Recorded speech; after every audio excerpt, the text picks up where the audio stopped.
Ah, kami po ay nandito para ipaalam sa buong bayan na maghahain po kami ng criminal case against Martin Romualdez. Sa kadahilanan po na siya po ay may ginawang krimen dito sa budget ng 2025. Malaking halaga po yung ipinasok nila na hindi po inaprubahan ng Kongreso. Hindi po ito ang napagkasunduan sa Bicameral Committee at nagulat na lang kami lahat nung makita namin kung bakit yung pong in-email sa amin na Bicam report, may mga blanco po rito. Ngunit, nung pinirmahan ng presidente, kumpleto na. At nung tinignan namin kung magkano yung ipinasok nila na halaga, ito po ay nagkatotal ng 241 billion. Ngayon po, ewan ko kung matatawag natin na typographical error yan o grammatical error. Napakalaki po ng halaga. 241 billion. Wala pong ganung halaga ang inaprubahan ng Bicam. At hindi po rin yun ang inaprubahan sa plenaryo. Bakit po nagkaroon ng ganung halaga doon sa General Appropriations Act, GAA? Kanya po, ako bilang isang nakaupong congressman, kinakailangan ding ipakita ko sa taong bayan na kung merong mali, siguro kailangan din natin panagutin kung sino yung may gawa ng krimen. At dito, dahil po ilang araw na kaming nag-request ng kopya ng enrolled bill, hanggang ngayon po tinatago nila sa amin yan. Hindi po nire-release ang enrolled bill ng House of Representatives. Ako nagpapasalamat sa lahat na kayo po ay nandito ngayon at upang malaman po, tulungan nyo kami para malaman ng sambayanan kung ano pong mga kalukuhan ang ginagawa dyan sa Kongreso. Okay. Okay. Baka may viewers ka, Atty. Raul Lambino. Viewers. Well, tama po yung sinabi ni former Speaker Bebot Alvarez. No? Kasi maliwanag naman na dapat yung Bicameral Conference Committee report ay i-approve yan ng House at i-approve din yan ng Senate. Maraming blanco doon sa lumabas na mga dokumento. So, may narinig ako na statement, hindi ako nagkakamali, ay galing kay Congresswoman Kimbo. Ang nagsabi na yung technical working group ang gumawa na ng tinatawag nilang insertion based on kung ano raw yung napag-usapan doon sa bicameral conference. Ang tanong, meron bang records of proceedings doon sa BICAM? Wala eh. Meron bang journal of proceedings? Wala. Wala silang maipakita. So, dito siguro ay kailangang maimbestigahang mabuti itong mga members ng Technical Working Group. Technical Working Group sa Senado, Technical Working Group sa Kongreso, at sino-sino itong mga membro ng Technical Working Group. At mag-execute sila ng kanilang affidavit. Kung talaga nga bang meron silang ginawang insertion dito o ano pa man para ma-fill in the blanks yung enrolled bill bago ipinadala sa Malacanang. Yun lamang po yung gusto kong maliwanagan dito.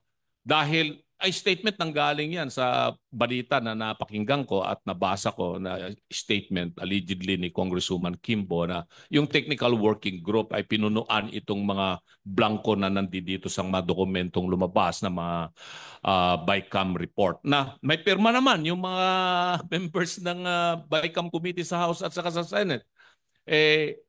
Sa tinagal-tagal ko ring staff, Speaker Bebot, dyan sa Kongreso magmula 87 hanggang sa Senado, ito lamang yung kauna-unahang pagkakataon. For many years na naging staff ako dyan sa Kongreso at pati dyan sa Senado, na nagkaroon ng bicameral conference committee na blanco na pirmado ng mga membro ng BICAM.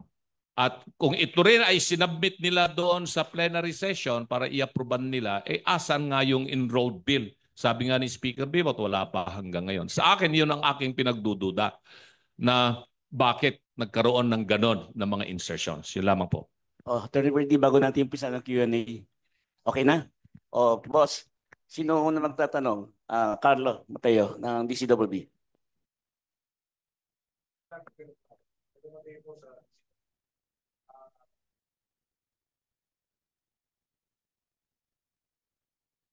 Speaker, former Speaker, ano po yung particular na kaso na isasampa?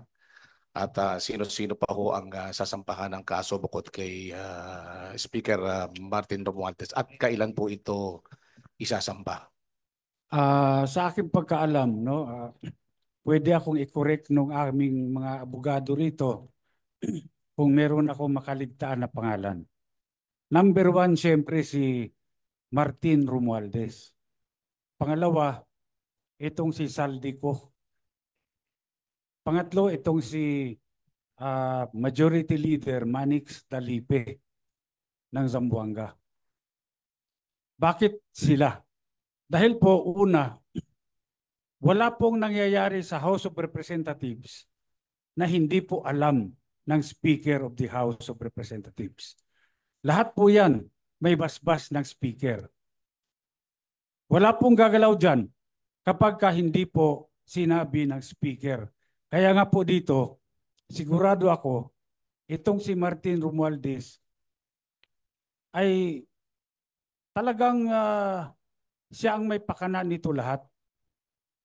Siya ho ang author nito. Ngayon, siyempre ako gusto ko rin magpasalamat kay Congresswoman Stella Kimbo. Dahil kung meron mang tunay na bayani dito, si Congresswoman Stella Kimbo. Dahil siya mismo ang umamin na maraming blanco ang BICAM report. Ngayon, bakit nagkaroon ng 241 billion na additional budget doon sa GAA na pinirmahan ng Pangulo? Ngayon, yung mga media, pwede rin nyo rin mag-request. Request nyo sa Kongreso kung mabigyan kayo ng kopya ng enrolled bill. Bakit mahalaga ang enrolled bill? Kasi dito natin makikita kung ang enrolled bill ba ay faithful reproduction kung ano yung inaprubahan ng Kongreso sa plenary. Dahil kung ito ay magkaiba, ay malaking problema yan. Hindi nila nilalabas yung enrolled bill. Ako may suspetsa. Anong problema? Ba't ayaw mo ilabas? Problema dyan, kung walang enrolled bill, yung liability magsishift, mapupunta sa Office of the President. Pinirmahan niya, walang enrolled bill. Sino naglagay ng blanco? Di sila. Kaya malaking problema. Siguro mabuti ilabas na nila yung enrolled bill para naman makumpare natin. Tama ba yan? O pareho ba yan? Nung inaprobahan ng BICAM, inaprobahan ng plenary. Okay. Maidagdag ko lang sa laki ng problema nila, palagay ko that is the reason why sinulong nila kahit kapos na yung oras ng impeachment para matabunan ito. Para yun ang pag-usapan. para yung oposisyon ang nasa defensive instead of us being on the offensive. Pero hindi po natin bibitawan ito kasi napakalaki talaga. 241 billion. Eh kaming mga ordinaryong tao, we cannot even begin to wrap our heads around that figure. 241. Kaya kami ni Mr. Magpantay sa Citizens Crime Watch, we joined hands with Speaker, with Attorney Raul Lambino, with Attorney Jimmy Bondoc para isulong po ito at sa Monday po ay ipafile po namin sa City Prosecutor's Office ng Quezon City itong criminal case na ito because this is falsification of legislative documents which is a crime. Krimen po ito. It is a crime not only under the revised penal code but in view of the amount involved, it is a crime against the Filipino people. Okay. Hello, good morning po. Noel po ng PTV News. Attorney Topacio, clarify ko lang kailan nga ipapasa yung pag-file, anong date? Sa Lunes po, itong darating na Lunes, February 10. Kung hindi ako nagkakamali, ako ay tama. Kong Alvarez, you have mentioned earlier that yung mga blank was filled out by the TWG of House of Representative and Senate. So do you have the names as well, sir? I-include mo rin ba sila sa pag-file? Mapapasama yan sila siguro sa Jando. For soundbite lang po, sir, pag-explain further yung Jando. Ito po yung mga hindi natin pinapangalanan ngayon, no, sa complaint. Pero later on, lalabas din yung mga pangalan nila. One more question na lang po for Attorney Bondoc and Congressman Bebot. Na-mention po kanina ni Attorney Topacio na kaya may nadali yung impeachment para matabunan ang issues. Sa inyo pong dalawa, itong kasi pareho po kayong nasa side ng mga Duterte. Hindi po kaya ito magiging isang political war? Una po sa lahat, gusto ko rin linawin talaga na ito po ay hiwalay sa aking pagiging kandidato, no, tong filing. I am acting in my capacity as National Officer of the PDP Laban dahil ako po ay chairperson ng arbitration committee ng PDP Laban. So I'm really on the legal team of PDP, no? So needless to say, siguro lagi namang may political aspect ang mga ganito, but we are really fighting against the corruption here that is nasa institusyon, no? Wala po tong kinalaman sa politika. Very little to do with politics. Napakalinaw po, as a lawyer, I am speaking as a lawyer, na lahat po ng elemento ng falsification of legislative documents ay naririto. Dahil yung GAA po, ang problema natin dito is napaka-technical. Kaya hindi po nakikita ng taong bayan yung paglilimas ng kaban natin. Ang trabaho namin dito in filing the case ay para bigyan ng ilaw, no, ng liwanag kung ano ba yung specific mechanism ng korupsyon at kung paano nililimas. Kasi lahat tayo ginagamit yan no? Yung terms na nililimas ang kaban ng bayan. Paano? Ito po sinasabi namin kung paano ginagawa. And now, sabi nila, matagal nang nangyayari yan. Ang gusto naming masabi sa inyo, it is in unprecedented amounts ang ninanakaw po sa taong bayan. Kailangan po maging malinaw yan. Gusto ko lang linawin din na itong pag-file namin ng criminal cases, hindi po kasama sa politika ito. Malinaw na mayroong krimen na nangyari. Malinaw na Martin Romualdez, Zaldico, at Mr. Dalipe committed a crime against the Republic of the Philippines. Hiwalay po natin yung politika dito. Mag-focus po tayo doon sa krimen na nangyari.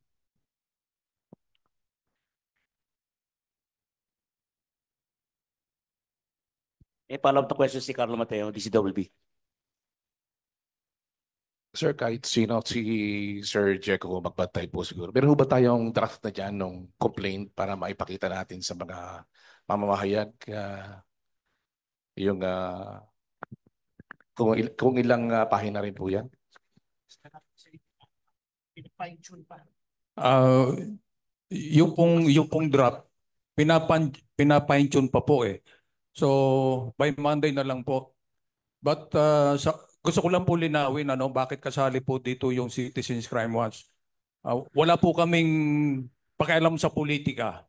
Kung sa tingin po ninyo sumasali tayo sa pamumulitika, hindi po. Pagkat tinignan ko po yung draft ng complaint, kinakailangan po talagang bumoses tayo pagkat pinaglalaban po natin dito ay yung karapatan po ng mamamayang Pilipino. Ang isa po sa advokasya, kahit noon pa po ang advokasya ng Citizens Crime Watch ay labanan po ang korupsyon. Siguro naman, lahat tayo kumbinsido na yung mga nadidinig, nakikita natin, nababasa natin, talagang talamak po ang korupsyon sa ngayon. At hindi po tayo kinakailangang manahimik, kinakailangan po hindi lang tayo bumoses at sumali po tayo sa mga hakbang na mahabol po natin kung sino man ang mga sangkot dito po sa ganitong anomalya. Tinitingnan ko po yung niratify na BICAM report. Napakalaki po ng pondo na napunta sa NIA. Kami po sa Bicol Region, tiningnan namin yung mga projects ng irrigation ng NIA. Sa laki po ng pondong ibinigay po ng ating gobyerno, napakarami po mga palpak na mga proyekto, lalo na po yung mga irrigation. At marami pang pondong inilalagay nila pagkat tayo hindi natin nasisilip yung anomalya dito pagkat nasa kabukiran po yung project nila. Pero karamihan ng kanilang mga proyekto ay palpak at hindi po gumagana ang karamihan sa mga proyekto nila. Kaya kami po sa Citizens Crime Watch, lahat pong mga hakbang na naglalayong malabanan po ang korupsyon, kami po ay palaging naandyan. Idagdag ko lang, baka sabihin nyo, Citizens Crime Watch was organized para lang labanan ang Marcos government. 1992 pa po ay buhay na ang Citizens Crime Watch. 1992, ang founder namin ay yung yumaong si Jose Malvar Villegas, Attorney Jose Malvar Villegas. We are SEC registered, we have been accredited as a COMELEC watchdog in so many elections. At just to prove to you how non-partisan we are, while we were the ones who sued Garin, Congresswoman Garin, for the Dingvaxia scandal, 3.5 billion lang ngayon, lang because kung kukumpara rito, that's peanuts. Ngayon ay nasa Sandigan Bayan. Dinimanda rin po namin si Commissioner Guanzon for graft na ngayon ay nasa RTC Bulacan na. Lahat po yan may probable cause. Even during the time of Duterte, dinimanda po namin si Secretary Ramon Lopez for allegedly allowing large-scale tax evasion by Hyundai Motor Corporation. So kahit sino po, kahit under any administration, kung may nakikita kaming anomalya, dinidimanda po ng Citizens Crime Watch. Wala po kaming tinitingnan kung sino, tao ni Duterte, tao ni Noynoy, tao ni Marcos. Kung may nakikita kaming mali, ay dinidimanda po namin. And modesty aside, maganda naman po ang aming batting average sa Office of the Ombudsman at sa Piskalya. Thank you po. Okay.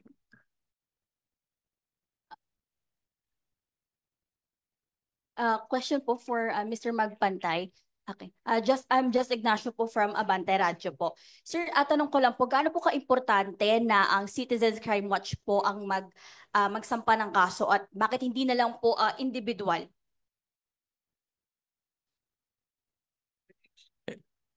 Ang pagsasamba po kasi ng kaso hindi po madali. Kinakailangan po natin kumuha po ng kakampi dito. Pero nabanggit naman po ni Speaker Alvarez kanina na ito po ay walang relasyon sa pagiging kandidato nila. At kami naman kung sinong makakatulong sa pagsasampa ng kaso nilalapitan po namin. Pagkat sa dami na po ng ang napakahirap po kasi yung maghanap ka ng dokumento. Just imagine yung kukuha ka ng dokumento sa isang ahensya, malamang sa hindi ka bibigyan nila. So pag ganitong mga sitwasyon po, siguro mas maganda kung hindi lang sila, kundi tayo lahat. Tayong mga mamamayan, tayo po ang bumoses, tayo ang gumawa ng paraan kung paano po natin masasampahan ng kaso. Itong mga tao na nasa gobyerno, nasasangkot po sa ganitong mga problema, sa ganito po mga anomalya. Okay. May katanungan from DWIC. Sa mga kagalang-galang nating nasa harapan sa pamumuno ni Congressman Alvarez, dati nating speaker, sa inyo pong lahat, ako po si Rene Alonso ng Usapang Kapayapaan, Usapang Pangkaunlaran ng DWIC.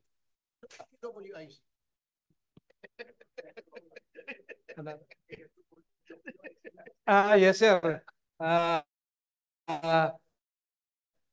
Meron lamang po akong gustong linawin at mabigyan nyo ng kaliwanagan para po sa kaalaman ng lahat.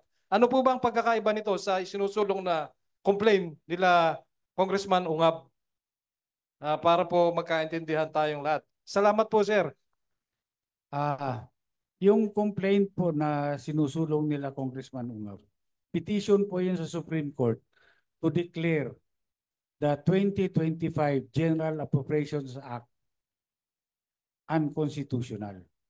Ito po yung sinusulong namin dito ay yung criminal case laban po kay Martin Romualdez, Manix Dalipe, Saldico. Yun po. Any question? Follow up? Hello. Bante, from Abante. Any questions?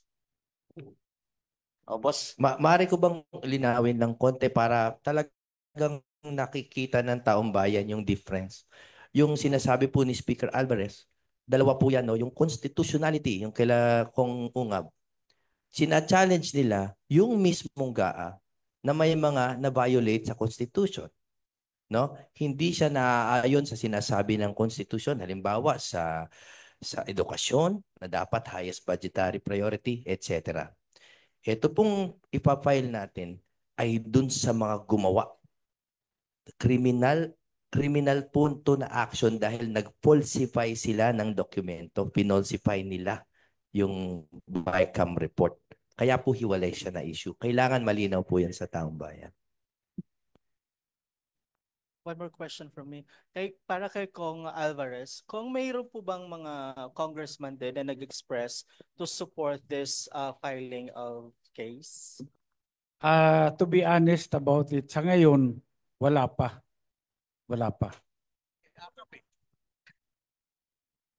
Kasi dahil malaki rin yung mawawala, wala ng AKAP, so walang gustong sumama talaga. Parang Lone Ranger to. Sorry, Bertie, may ano ka ba? Sabihin ka? Dadagdagan ko lang, maaring mag-isa siya, pero as history has taught us time and again, one man can make a difference. May bago tayong mga katanungan, mga kaibigan, kapatid? Meron ba?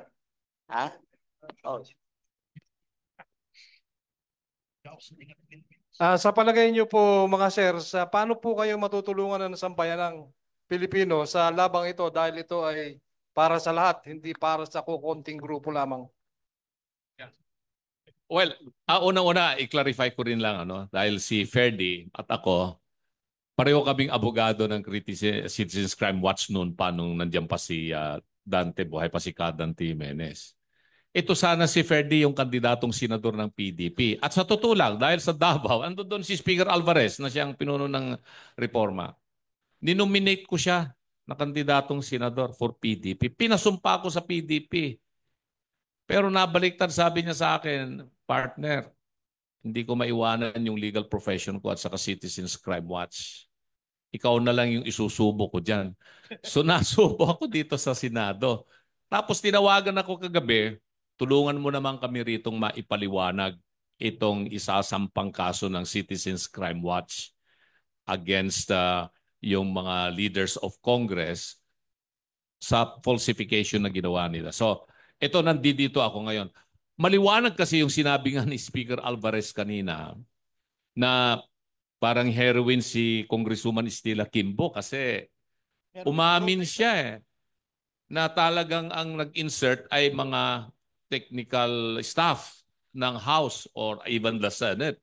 So that is practically already an admission. It's not a confession, but it is an admission under the rules on evidence against interest. Kasi, yes, because there is a question of fact. It's a fact already. No? It's not just a question of law. Pag confession kasi, question of law na yun, wala nang lilitisin. But she has admitted that indeed may mga blanco dito sa sinasabing BICAM report. So yun ay maliwanag na malaking basihan ito para umusad itong kaso na sinabi nga ni Attorney Bondoc, falsification of legislative documents. At iyan ay nandoon sa ating revised penal code yan. There may be other cases later on that would still come up. Depende na po yan sa makakalap na mga ebidensya kasi katulad ng sinabi ni Speaker Bebot, ay wala pang binibigay na kopya ng enrolled bill na GAA. At sa akin naman palagay ay importante rin na maimbestiga itong mga technical staff ng Kongreso at saka Senado kung totoo nga ba yung sinasabi ni Congresswoman Quimbo na sila yung ministerial function na raw nila na isingit kung ano man yung mga dapat na i-fill in the blanks. Upon the instruction, by whom? Yan ang ating tatanungin. Sino nagbigay ng instruction? Siyempre, alam na rin natin kung sino nagbigay.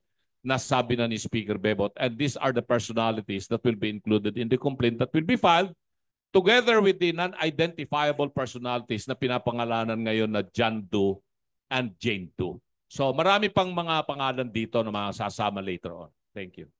O may katanungan from Manila Bulletin. Teka, liwanag. Gusto ko lang humingi ng clarification kay kay Atty. Lambino. Ano yung sinasabi niyang si Stella Quimboy parang heroin? Ibig sabihin nakaka-addict siya. Anuin mo yun? Kalaruhin mo yun ba? Mabigat yun. Hero na lang, hero. Heroin female hero. Kala ko nakaka-addict si Stella O naman mahirap na Kalaruhin mo yan ba? Ano ba yan ngayon? Ano ba yan ngayon? O meron pong katanungan din from Manila Bulletin kay Joseph Pedrajas. Saan po pa-file yung kaso and sino yung complainants and respondents? Sino po pwede sumagot? Sino yung complainants and respondents? Ang kasama po ng Citizens Crime Watch dito si Attorney Jimmy Bondoc at si Speaker Alvarez. Citizens Crime Watch po yung pinaka complainant. Okay. Sa Quezon City, no? Quezon City. Sa Quezon City Prosecutor's Office po.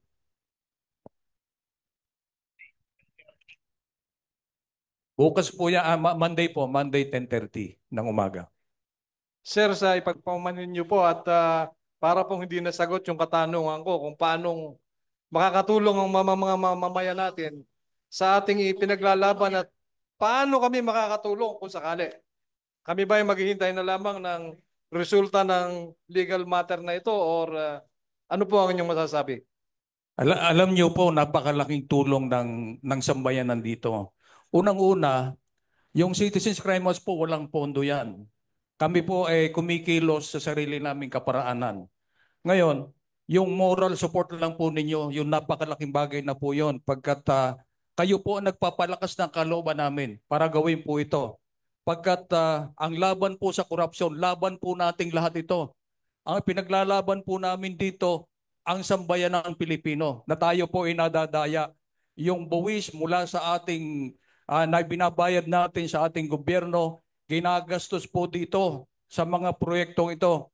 Pero pag may mga insertion sa mga ganyan, mga patago ng mga proyekto, ay nadadaya po tayo. At kayo po, lalo na po itong mga kasamahan natin sa media, malaking bagay po yung binibigay ninyong suporta sa atin at kami naman ay nagpapasalamat po sa inyo. At yung mga mamamayan natin na nakikinig at nanonood. Aba, pagdasal nyo lang po kami, nabigyan pa kami ng lakas ng loob para po ipagpatuloy itong aming ginagawa. In other words, just make noise kung yung mga mamamayan, kasi lahat naman may access sa social media. Indicate your disapproval, your disapprobation, your displeasure sa ginawang ito ng majority sa ating House of Representatives na nilagyan yung mga zero. At kung makikita nyo, no, ito sample pa lang ito, ha. Oh, puro soft projects yung mahirap ma-account. Alam ko ng mga congressmen yan. Katulad dito sa DA, oh. Oh, hybrid seeds, inorganic fertilizer, di ba yung fertilizer fund scam? Galit na galit sila, ba't nandito na naman? Soil ameliorants, agricultural drone services ha? Mga soft project ito eh. Madaling ano to eh. Madaling ipad itong mga ganitong projects eh. Ang tawag dito soft projects as opposed to hard projects na nakikita ninyo. So ewan ko kung bakit si Speaker mahilig sa soft na projects.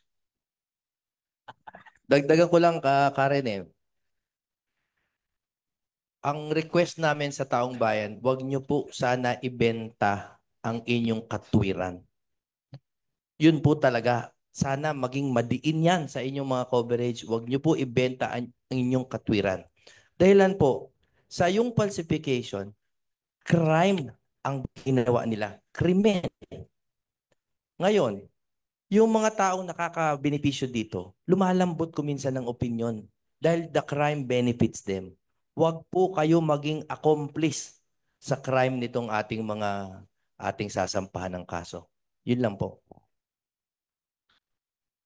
Last two questions. Meron pa ba tayong mga katanungan, mga kapatid? Carlo, meron pa ba, Carlo? Meron pa ba tayo dyan? Boss, final words. Wala nang gusto magtanong. Attorney Raul Bino na. Attorney Raul Bino na. Lahat, isa-isa. Final words. Message. Gusto kong susugan yung sinabi ni Attorney Bundok kanina na walang politika dito. Kami mga abogado rito, lalong-lalo na sa aming dalawa ni Attorney Bundok dahil tumatakbo nga po kaming senador under PDP laban. Si Speaker Alvarez naman ay hindi po siya kasama sa PDP laban. So, although magkakalyado kami pagdating dito sa usapan para mabago po ang ating sistema at yung umiiral na practice po, lalong-lalo na po dyan sa Kongreso at sa Senado. At dagdagan ko rin yung sinabi ni Attorney Topacio kanina na itong mga insertions na ito na lumalabas ito ay mga masahol pa ito kaysa sa yung identified noong araw na pork barrel talaga na 70 million kasi identified na yung 70 million na amount at yun ay yung mga congressmen at mga senador, saka lang sila gagawa ng listahan ng kanilang mga proyekto pagkatapos ma-allocate yung 70 million sa kanila. Sa ngayon, hindi, matindi. Nakakapagtaka eh. Sabi ko nga di ba merong mga nila-in veto ang Pangulong Marcos? Bakit hindi niya bineto itong mga bagay na ganito? Na ito yung kine-question natin. Kung nag-veto sana siya, dapat ito yung kanyang mga bineto para malinis po yung budget. Hindi po eh. Naalala ko nung araw, Speaker Bebot, si Pangulong Duterte, marami rin siyang mga binito noon na mga provision ng budget ng General Appropriation Act. At natuwa po yung taong bayan dahil nagkaroon din ng mga kunting mga hindi magandang insertions, pero hindi mga blankong insertions yun. Pero dahil hindi nga naayon doon sa inapruban na National Expenditure Program, ay binito ni Pangulong Duterte. Pero dito, yun lang pinagtataka namin. Bakit hindi binito ito ng Pangulo, itong mga questionable mga insertion, pati na rin yung pagbawas ng mga budget ng galing sa DepEd at napunta doon sa kung saan-saang agencies, lumaki po yung tinatawag na pork barrel ng mga congressmen at mga senador. At sa admission na rin po ng mga senador at mga congressmen, lalong-lalo na yung AKAP na 25 billion ba, 25 billion o 26 billion. Kasi 5 billion yung mapupunta sa mga senador, 21 billion yata mapupunta sa mga congressmen, at inaamin nila sa mismong mga pananalita po nila na sa kanila yon. At hindi na nila may tatanggi. Ito yung mga bagay kung bakit question sa Korte Suprema yung constitutionality nitong General Appropriation Act at tapos nga itong move ng Citizens Crime Watch na magsampa ng criminal case. So, yun lamang po ang gusto naming ipaliwanag sa inyo. Teka, attorney, may other matters, sandali. May tanong from ABS-CBN para kay Attorney Topacio. May we know any update on ex-Congressman Tevez extradition to Philippines? Out of topic yata. Pero in general, nasa dili pa po siya. We are awaiting the outcome of our appeal from the order or decision of the Tribunal de Recursos allowing extradition kasi appealable pa po yan doon sa plenary ng Court of Appeals o Tribunal de Recursos ng Republic of Timor-Leste. Anyway, as my parting words, katulad nga ng sinabi ni Speaker, this is a long and lonely fight. Pero alam nyo, aral po ako kay, I don't know if you remember this guy, he was a great man, si Doy Laurel. He used to be the Vice President of the Republic. At nilalabanan niya noon si Cory Aquino on matters of principle. At ang favorite book niya is The Man from La Mancha. Alam niyo naman si Don Quixote, Jousting at Windmills. At lagi niyang tinuturo yung passage doon na kinagagalitan si Don Quixote. Oo. A favorite song pa pala ni Raul Lambino yung Impossible Dream. Pakantahin mo na nga natin to ng Impossible Dream. Gawin anthem nitong ating grupo. To dream the impossible dream, to fight the unbeatable foe. To run where the brave dare not go. Di ba? To right the unrightable wrong. Anyway, may passage doon, kinakagalitan si Don Quixote ng mga kaibigan niya. Sabi niya, why do you keep jousting at windmills? You know, if you joust at windmills, di ba umiikot yung windmill, it can throw you down into the mud. Sabi ni Don Quixote, yes, but sometimes it will lift you up to the stars. So yun ang aming paniniwala rito. Baka naman hindi sa mud, pag ikot niya, ipatalasing kaming pataas. Salamat po. Parting words, Speaker. Sorry. Congressman, Bebot. Siguro huli na po si Speaker, no? Ang akin pong parting words ay simple. Dumikit po tayo sa katwiran. Nananawagan po kami na lahat po ng makakarinig nito mula ngayon, lahat po kayo ay makakarinig ng pagbabaluktot ng issue, mga kung ano-anong distraction, no? Pero ang simple pong nangyari dito ay hindi po nasunod ang ating constitutional process kung paano magpasa ng budget. Bukod doon, hindi na nasunod ang konstitusyon, meron pang nagkaroon ng falsification. May lumabag na mambabatas sa batas. Doon lang po tayo dumikit sa katwiran na yon. Kaya wag po natin lagyan ng kulay ng politika, hindi political ito. Pinaglalaban po natin ang ating karapatan na magkaroon ng matiwasay na buhay, maunlad na buhay, at yung pera natin ay dapat na pupunta sa atin. Let the criminals answer sa kanilang ginawang krimen sa laban sa ating bayan. Dumikit po tayo sa katwiran. Mr. Magpantay. Una-una po nais kong pasalamatan ang lahat po mga narito, mga members ng media, at pasalamatan ko rin yung ating mga kasamahan po dito, mga abogado, na patuloy pong sumusuporta sa ating advokasya. At sana po ay ang mamamayang Pilipino ay maintindihan po kami. Ang aking pong organisasyon ng Citizens Crime Watch, ayaw po naming makisali sa politika. Ayaw po naming mamulitika dito, kundi ang aming pong pinaglalaban dito ay ang karapatan po nating lahat. Pagkat ang nakataya po dito ay ang ating pong bansa, ang ating pong mga mamamayan talagang ang paghihirap po natin talagang napakalaki ng ating nararamdaman sa sitwasyon ngayon, lalo na po sa ekonomiya po natin, na ang dami ng mga mamamayan natin na nangangailangan talaga ng tulong. Itong issue na ito sa AKAP yung marireceive nating 5,000, sa tingin ko hindi man yun makakatulong ng malaki sa pagpapaganda ng buhay ng bawat Pilipino, kundi nakakatulong lang yan, sa totoo lang, sa mga politiko na makapal ang bulsa at makapal ang mukha. So hindi po natin pwedeng payagan na ganito na lamang po ang mangyayari sa ating bansa pagkat kawawa po ang mga mamamayan nating Pilipino na karamihan sa kanila ay nagugutom, walang hanap buhay. Yung AKAP, ayuda para sa mga kapos, ang kita program. Paano naman yung walang kita? Dapat di ba sila yung priority dito? Yung mga walang kita. Hindi yung kapos. Lahat naman tayo kapos ang kita.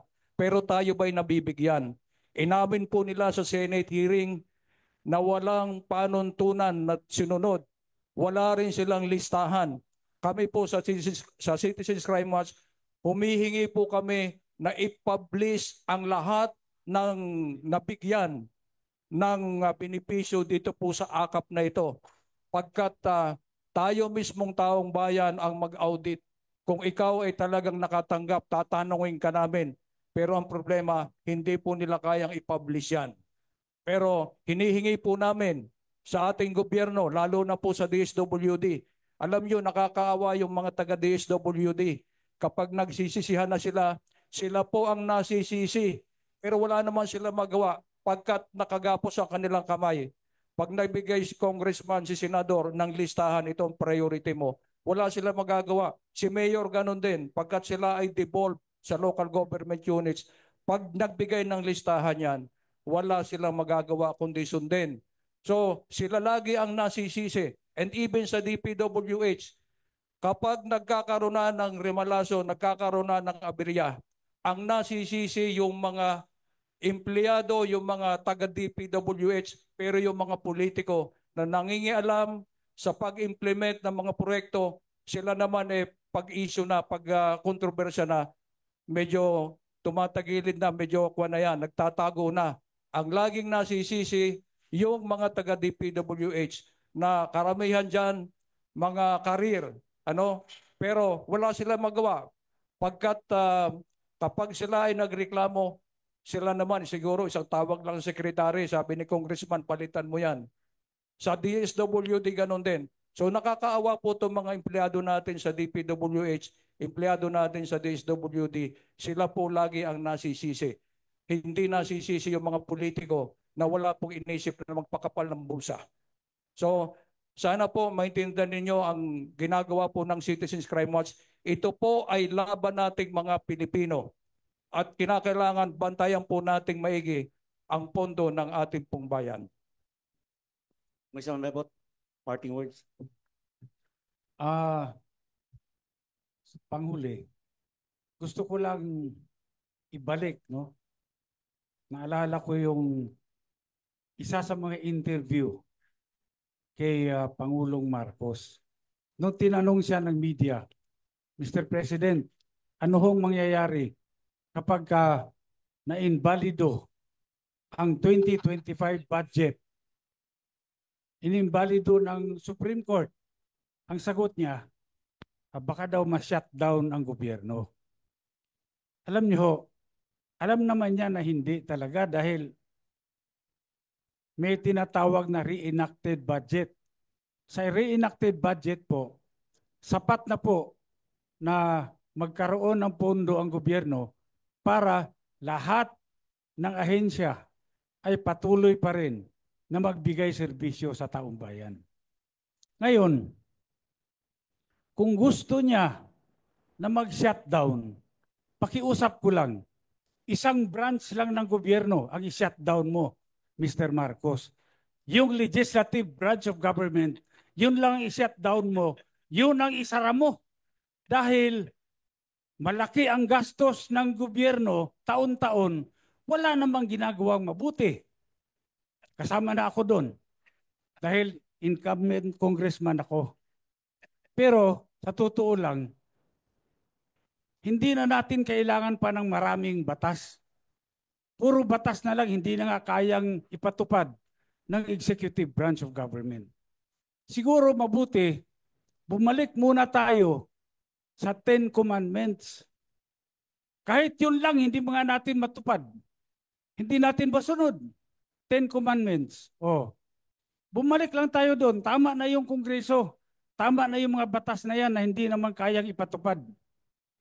Malaki ang matitipid ng gobyerno at yun, kung yung halagang yun na ginagastos mo sa legislative branch of government, yun na lang gastusin nyo para magkaroon ng malaking pondo yung suporta sa edukasyon, yung suporta sa social services, suporta sa health, yung ating mabigyan ng suporta yung mga ospital ng gobyerno para kung merong magkasakit, kung pwedeng gawin nyo yung ginagawa doon sa Davao del Norte, merong tinatawag na zero billing.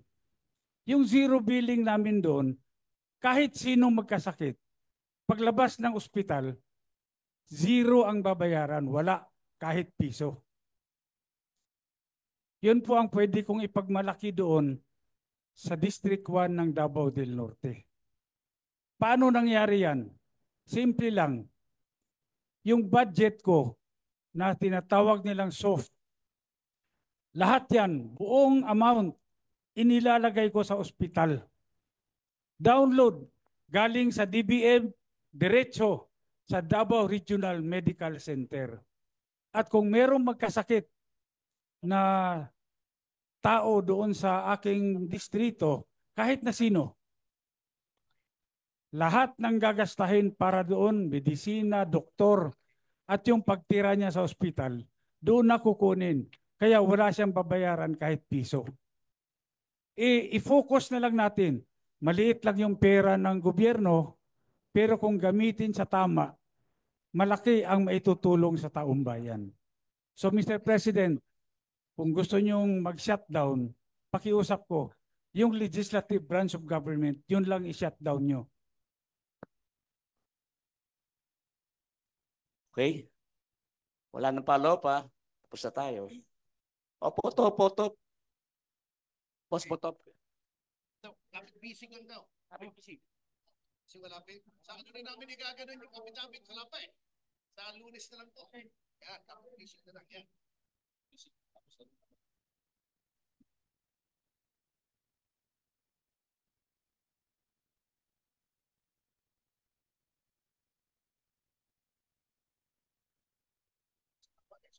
Kaya lang zero IQ naman.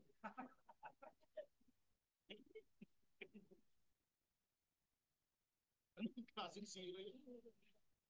Okay na? Wala.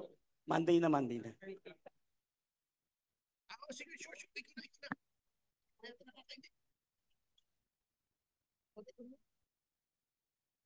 In behalf of the group, kami po ay nagpapasalamat sa lahat po ng media dito. Maraming salamat po. Tsaka special mention din po dun sa mga vloggers po na nagpunta rin dito kasi katulad po ng tinanong nyo kanina kung paano makakatulong. Yan po, no, para talagang lahat ng media, forms of media covered natin, yung mainstream tsaka yung mga vloggers. Maraming salamat po sa inyo at ang mga boses namin ay maririnig. Partner, mas marami pong vloggers dito kaya sa Tricom eh. 3 lang doon eh.